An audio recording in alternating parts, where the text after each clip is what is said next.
Alexandre a 30 ans. Son compagnon lui a fait remarquer que le contenu de sa bourse gauche était plus volumineux qu'à droite.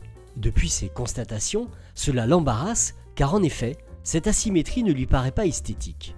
À force d'inspection, il a aussi remarqué la présence de discrètes veines dilatées sous la peau du scrotum, du même côté. Lorsqu'il palpe le contenu de sa bourse gauche, il perçoit des cordons souples, plus nombreux qu'à droite. L'échographie prescrite par son médecin traitant pour explorer cela a révélé la présence d'une varicocèle. L'augmentation et l'asymétrie du scrotum sont une des manifestations de la varicocèle, pathologie pour laquelle il existe aujourd'hui un traitement mini-invasif, efficace et bien toléré.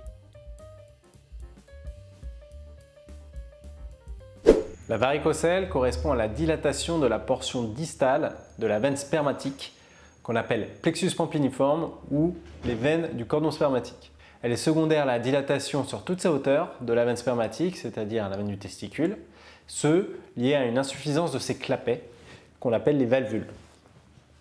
La varicocèle est présente chez environ 20% des hommes et apparaît dans la jeune vie adulte, c'est-à-dire entre 15 et 25 ans. Lorsque la varicocèle occasionne une gêne esthétique, on propose une chirurgie ou une embolisation. On peut aussi la proposer dans les autres situations comme celle où la varicocèle est symptomatique et présente des douleurs au pesanteur inguinoscrotale ou alors perturbe le fonctionnement du testicule.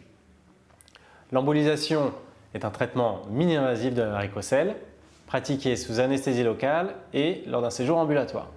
L'efficacité de l'embolisation est superposable à celle de la chirurgie. Sa réalisation est indolore. C'est un traitement qui agit uniquement par les vaisseaux et ne laisse aucune cicatrice.